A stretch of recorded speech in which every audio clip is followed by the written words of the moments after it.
10月8号，乌方炸断了克里米亚大桥，仅过了2天时间就遭到了俄军的报复。乌境内呢多个目标遭到空袭，但在这2起事件中呢，乌方不仅成了最大赢家，同时还让赫尔松地区的俄军退无可退。那么乌克兰究竟获得了多少益处，又如何让赫尔松俄军退无可退呢？别着急，咱们接着往下看。10月10号，俄军突然对包括基辅在内的多个乌境内目标发起猛烈空袭。根据乌军总司令扎卢日内此后公布的信息，俄军这次至少发射了116枚导弹，造成了乌克兰不少于11处重要基础设施损坏，70余人伤亡。而在空袭发生后不久呢，普京立即表示，俄方此举是对发生在俄领土上恐怖袭击的严厉回应。说白了，这次空袭呢，完全是俄军的报复行为。而普京所说的恐怖袭击，指的是10月8号发生在克里米亚大桥的卡车爆炸事件。当时一辆卡车在穿过克里米亚大桥时，突然引爆了车上的炸弹，成功引燃了旁边铁路桥上开过的火车油罐车。猛烈的爆炸不仅当场造成3人死亡，还对桥体本身造成了严重损坏。那么了解这座大桥的朋友啊，应该知道这是一座战略桥梁，承担着俄军向乌境内运送物资补给的重任。因此，俄军对于这座桥呢是极为重视，甚至为它提供了海陆空无死角保护。结果还是发生了这样的袭击事件，无疑是狠狠地打了俄军的脸。而作为报复，就有了10号，俄军对乌境内发起猛烈的空袭。从近几天各方报道来看呢，普京的报复行动效果似乎取得了一定成效，给乌境内基础设施带来了很大的损失，造成了大面积停电、停水、通讯故障等问题。从短期来看呢，这对于俄罗斯来说呢是有利的，此举缓解了俄军前段时间接连失利的压力，并在一定程度上鼓舞了士气，同时也成功起到了对乌方高层警告和威慑的作用。但从长期来看呢，俄军此举却起到了很大的反作用。为什么大兵会这么说呢？原因是在乌东4州公投入俄之后，普京的一部分目的已经达成了，所以他一直希望可以尽快结束这场战争。同时，受益俄外长拉夫罗夫对外表示，不拒绝和乌克兰进行谈判。然而这个时候呢，最不想谈的恰恰是乌克兰，毕竟打也打了，战也战了，你现在说和谈，那可能吗？当然不可能了。因此，泽连斯基表示，即便输掉战争，也拒绝和普京进行谈和。值得一提的是，4州公投入俄之后呢，乌军保家卫国的精神更加强烈了，在战场上的冲锋陷阵可谓是异常凶猛。不仅拿下了红利曼这座枢纽要塞，还继续向南推进，一路打到了赫尔松。而此前克里米亚大桥被炸，则是直击俄政府的软肋。对此，普京不得不以空袭基辅作为报复，这就导致了停战更加遥遥无期。同时，这一举动也进一步消耗了俄罗斯的软实力。之前俄军在战场上可谓是相当差劲，对此呢，俄高层表示，那是因为普京下令不要误伤平民，所以才会打得缩手缩脚，进展缓慢。姑且这算是一个原因。但是即使俄军因此受限，也无法掩盖发动战争的是他们。而现在普京放手打击乌境内的基础设施，毫无顾忌的乌境内的平民的伤亡，无疑让俄军在这场战争中呢是更加站不住脚了。不仅加剧了乌克兰民众的反俄情绪，乌克兰整体的凝聚力得以增强。同时呢，乌军在前线战场的反扑也会变得更为猛烈。这次俄军此番轰炸基辅，会让乌军收获更多的援助，同时北约各国也更有理由加大对俄罗斯的制裁。据环球网10月10号的报道，在俄军对乌境内发起猛烈空袭之后，欧盟外交与安全政策高级代表何塞普·欧雷利表示，他对俄方袭击基辅等城市的平民深感震惊，代表欧盟对俄方的做法发起强烈谴责，并表示来自欧盟的额外军援正在路上。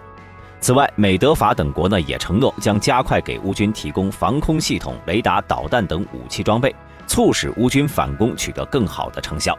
而从俄乌双方目前交战透露的信息，我们不难看出，俄军的夜战能力有极大的缺陷，因此各国也提供了许多夜视系统、卫星等。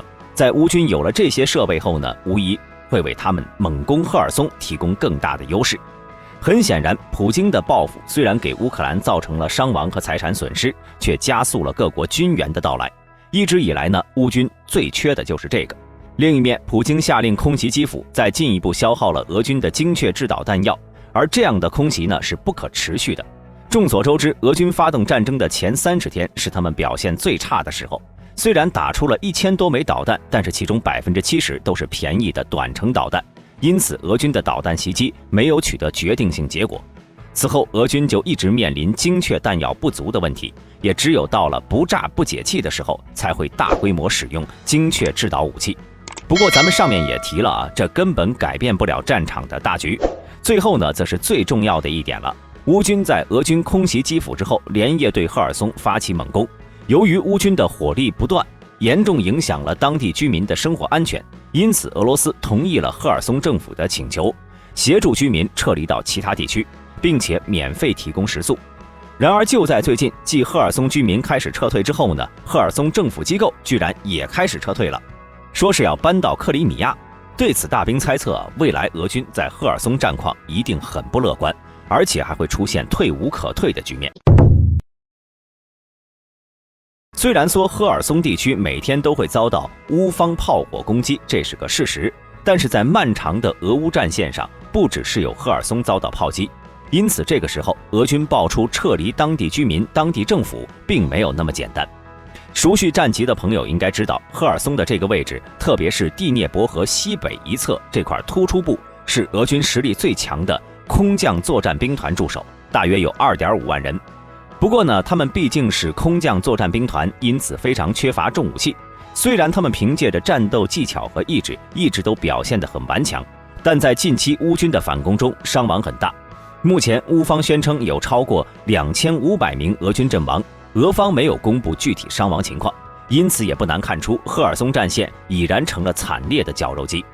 但是由于这片地区具有极其重要的军事战略地位，同时又关系着俄军的后勤补给，而根据目前的战况来看呢，未来他们将很大概率面临被包围的风险，这就形成了俄军退无可退的局面。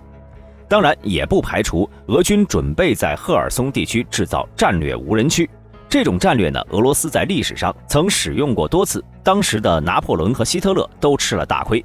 或许他们这是准备故技重施，准备跟乌军拖着打。毕竟对于乌克兰来说呢，进攻赫尔松是在收复国土，但从攻势方向看呢，乌军正在当年法军和德军的位置。与他们不同的是，乌军完全可以选择过个不错的圣诞节，明年开春了再接着打。有朋友可能会想到啊，如果形成了战略无人区，将意味着俄军可以使用包括战略核武器在内的一切手段。这一点呢，其实多虑了。此次俄军空袭乌克兰，就间接证明了普京不敢轻易使用核武器。此前，俄联邦国安会议副主席梅德韦杰夫曾在7月中旬就撂下狠话，他表示，若乌克兰敢打克里米亚大桥，那就等着末日审判，领导层集体升天，暗示俄罗斯或将使用核武器。9月21号，普京也在电视讲话中表示，为了确保俄领土完整，将使用所有武器。但事实却证明了俄罗斯的核威慑只是一只纸老虎，俄本土呢也是可以放心打的，不过呢就是迎来常规报复罢了。此外，还有一点值得一提的是啊，根据10月13号的报道，第一批在英国受训的1万名乌军士兵已经完成军事训练，目前正在返回乌克兰。这一信息呢，后来也被俄方的扎波罗热州的官员证实，大批接受过北约培训的乌军正被调往赫尔松和扎波罗热。因此，赫尔松和北岸的俄军无疑将面对乌军更强的兵力以及装备上的双重劣势。试问，兵力劣势巨大，人员也疲惫不堪，坦克几乎只剩 T62了，这样的赫尔松俄军还能撑多久？而伊久姆、红利曼两地的俄军呢，当时面对的局面显然要比这要好得多，都选择了毫不犹豫的撤退，这证明赫尔松真的是撑不住了。或许有朋友会说，俄军接着撤退不就行了吗？大兵把地图放大，你可能就明白了。赫尔松地区的俄军与伊久姆和红利曼有明显的不同，他们背后是第聂伯河天堑，撤离十分困难。这让俄军怎么撤？难道脱了军装混入平民，金蝉脱壳吗？总而言之，这次普京空袭基辅是又掉入了乌方炮制的阳谋中了。而所谓的阳谋呢，就是明知道这是圈套，也不得不往里钻。此前乌方袭击克里米亚大桥，一定料到了普京会报复。但是他们要的就是这个结果，毕竟俄军的报复改变不了战局，反倒能帮助乌克兰凝聚民心和士气，加速军援的到来，应对未来更加残酷的战争。而普京这边呢，也不得不报复。如果他不做点表示的话，拿什么给俄民众一个交代？所以普京的报复啊，从表面上看有一定的成效，也提高了俄军的士气。实际上，整个事件的背后呢，受益最大的其实是乌克兰。当然，以普京的位置来看，他也一定看出来了。但是呢，这就是阳谋，让你左右为难。选 A 是错，选 B 也是错，不选也是错，不是大错特错，就是中错小错。总之呢，都会付出代价。普京一开始就被套住了。好了，今天的视频就到这里。各位朋友对此有什么看法呢？欢迎留言讨论。我们下期视频再见。